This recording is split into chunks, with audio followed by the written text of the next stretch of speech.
بسم الله الرحمن الرحیم. ورئی طلباء جامعۃ الامام محمد طاہر نور اللہ مرقدہ تاسو ته یو څو خبرې کوم. د دې حالاتو نه تاسو خبر یې.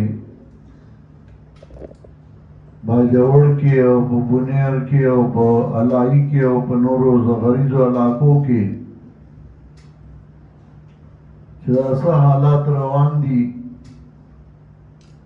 سیلابونه دي، طوفانونه دي، او په سوونو باندې ماشومان، زنانا، نارینا شهیدان شو په سیلابونو کې، څه په جنګونو کې او څه په سیلابونو کې. او مخکې له حالاتو پته نه لګي چې مخکې به حالات څه وي. ما بله ورځ یو ویډیو د باجوړو کته، نو بیا ما فوراً د باجوړ ملګرو سره رابطه وکړه او ما وې ځان ورسوي او د هغوی چې څه مناسب خدمت کولی شي نو هغه وکړئ. او وفد هغه ملګري لاړل او د خپل طاقت مطابق چې هغوی څه کولی شو هغه خدمت هغه یې وکړ. بیا په بونیر کې چې سیلاب راغی نو بیا ما د بونیر ناظم صاحب سره رابطه وکړه، اقبال حسین مولوي صاحب سره، حماد مولوي صاحب سره. هغوی ته ما وویل چې تاسو څومره خدمت کولی شئ.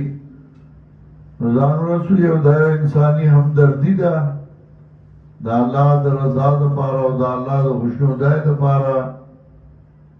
زمونږ جماعت څه سیاسي جماعت نه دی چې ګینې موږ یا ووټ غواړو یا بل شی، او یا خلکو ته دا ښکاره کوو چې موږ خدمتګاران یو او رفاهي کارونه کوو، دا کوو، په هغې بیا اصولي کوو.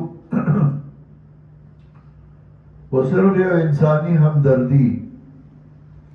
ما ډېر مخکې تاسو ته ویلي وو د جنګ خپلې طریقې په هر دور کې یو زمانه داسې وه چې جنګ د تورې و، بیا یو زمانه راغله چې جنګ د ټوپکو شو، بیا یو زمانه راغله د کلاشنکوفو شو،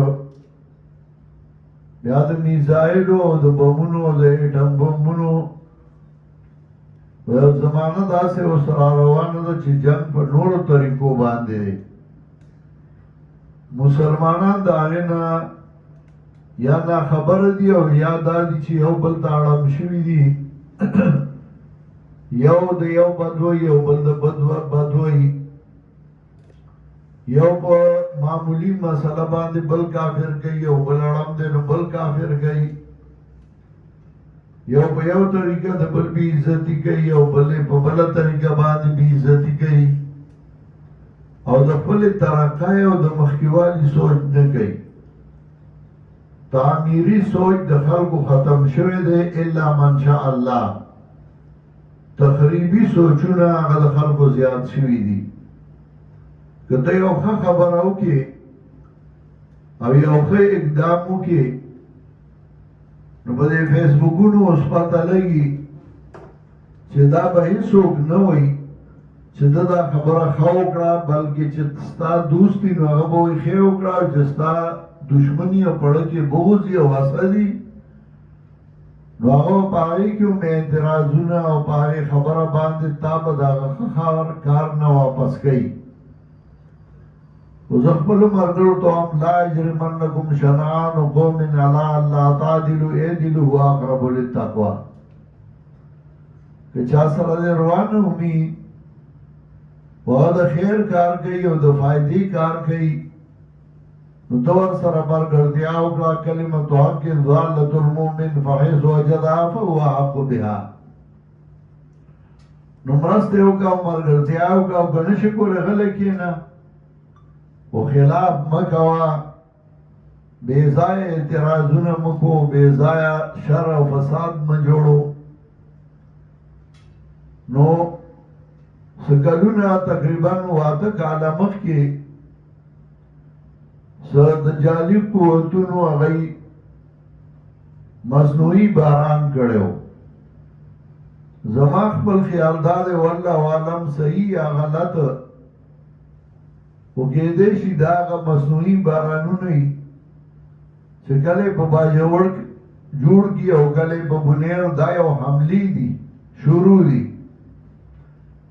د خدای آفتم کېدای شي مصنوعیم کېدای شي والله عالم په هغې به پوهه خلک پوهېږي. زما علم بیا دغه ځای ته نه رسي خو کېدای شي دغه ومي. نو دا یو داسې آفت دی او داسې که مصنوعي دی او که قدرتي دی والله عالم.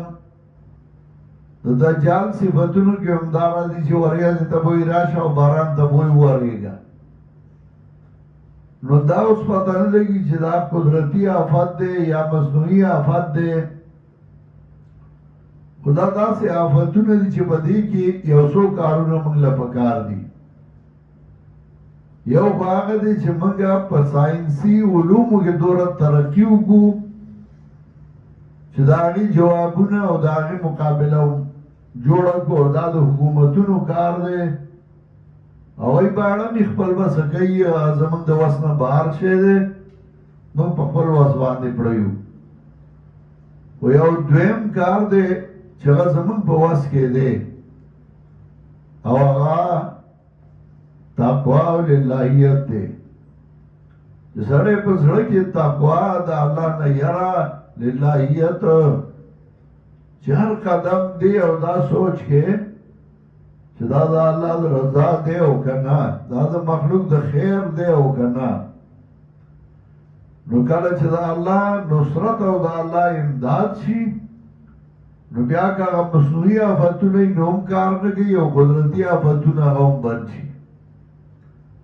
نو د هر څه نه دا ضروري ده چې تقوا او للهیت دا خلک په ځان کې پیدا کړي. په دې زمانه کې معصوم نشته هغه صرف انبیاء علیهم السلام وو. ګناهګار موږ ټول یو او کېږي ګناهونه د انسانانو نه. خو الله ته توجه للهیت او تقوا دا ډېر ضروري دی. ما پرون د بنیر یو زه فیسبوک ډېر نه ګورم خو کله کله یې وګورم نو ما یو ویډیو مخې له راله چې څه کسان دي او د بنیر بټای کلي ته تللي دي ځکه دا آفت چې راغلی دی نو په دې کې بشوڼی بټای او دغه خواوشا د ګزیزو دا تحصیل د پیر بابا علاقه دا ټولې په مخه کړې ده. پیر بابا غریب پکې هم په خټو کې دربار لات پات کړی دی. هغه خپل دربار هم نشه بچ کولی. نو د بټای کلي ته کسان تللي دي او هغوی ګوري ونه کې څه خشاک نښتی دی او یو کس بل آواز ورکړ وی دا د ماشوم سر دی. هغه چې لاړه هغه لټول هغه ورته دا خو پوره ماشوم دی په طلایه کې نغښتی بره د ونې په سر کې نښتی و. ما چې هغه کتلی ماله بېګا خوب نه راتلو چې موږ څه وکړو څه طریقه وکړو د هغوی څنګه نصرت او امداد وکړو. هغه دولت او پیسې چې په هغې د هغوی هغه وخت کې هم نه غوړېږي که موږ ټول ورکړو نو زه خپلو ملګرو ته دا یو پیغام ورکوم چې یو خو چې د هغوی سره څومره امداد کولی شئ نو امداد د دغه سیلاب زدګانو سره وکړئ. په خپل لاس یې وکړئ د بل په لاس یې وکړئ چې څنګه یې کوئ خو د هغوی سره امداد وکړئ. په هغه ډېر لوی تکلیف دی او د یو یو کور شل کسه 15 کسه هغه څوک مړه دي څوک روږ دي څوک د ګټو د خاورو د لاندې دي. دویم ما بېګا سوچ کو چې زموږ هم څه ذمه دارۍ شته د علماو د طلباو نو چې نورې څوک نشو کولی نو موږ سره دا 1.5 زره طلبا دي په دې کې ټول یا د بنیر دي او یا د باجوړ دي او یا د سواد دي او یا د علای دي هم د دغه علاقو خلک دي نو چې دا موږ ولیږو او دی چې څه امداد کولی شي هغه ورسره وکړي نو ما استادانو سره سلا نه ده کړې د نن چوټای خو ما دا فیصله وکړه چې زه طلباو له ټولو له چوټي ورکم او دی لاړ شي او په خپلو خپلو علاقو کې د هغه خلکو سره امداد وکړي د لاسو خپو امداد وکړي د ګټانو اړولو امداد وکړي د خاورو لرو کولو امداد وکړي د کورونو ځایونو جوړولو امداد وکړي زما څه ملګري دي د کاروبار هغه یې ما ورته وویل انشاءالله هغه د خیمو بندوبست کوي او خیمې به ورته وړي هلته به لګوي نو زه نن تاسو له چوټي درکوم او راتلونکي جمعه نه تر بلې جمعې پورې به ستاسو چوټي راتلونکي جمعه نه تر بلې جمعې پورې نن د اتوار ورځ ده نو اتوار نن تاسو له چوټي درکوم نو پیر نه شروع زیارت جمعه خالی اتوار پیر نه شروع زیارت جمعه دا تقریبا 12 ورځې راځي دا ستاسو چوټي ده و چوټي داسې ده چې ورشه یو خدمت وکړئ زه په خپله هم زما زړه غواړي خو څه عوارض او مجبورۍ هم دي بیا هم زه ګورم کوشش کوم کېدای شي زه هم درشم تاسو د هغې امداد وکړئ د هغې خدمت وکړئ د نن نه ستاسو چوټي ده بس کتابونه سنبال کړئ او زه نن یې عملي کوئ او د خپلو خپلو ځایونو کې د دغه خلکو خدمت وکړئ او دعا وکړئ دا سوره چې په باجوړ کې په بنیر کې په علایي کې شهیدان شوي دي که هغه د ګولو د لاسه دي او که هغه د نورو آفتونو د لاسه دي د سیلابونو د لاسه دي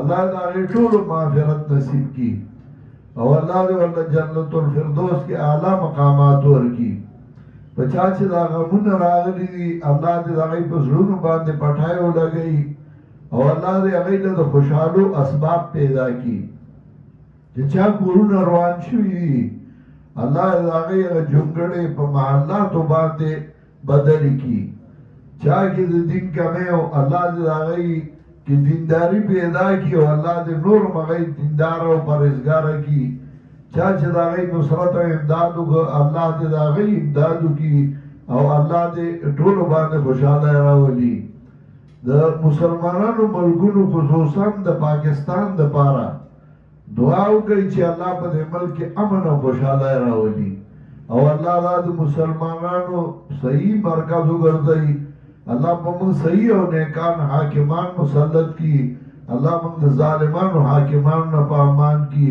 او الله دا ملک د قرآن او سنت په قوانینو باندې آباد کړي الله دې مسافر په خپل وطن کې او الله دې په موږ ټولو باندې ورحمېږي او الله دې زموږ د ټولو ګناهونه معاف کړي الله دې زموږ مشرانو ته مغفرت نصیب کړي وصلی الله تعالی علی خیر خلقه محمد و آله و صحبه اجمعین برحمته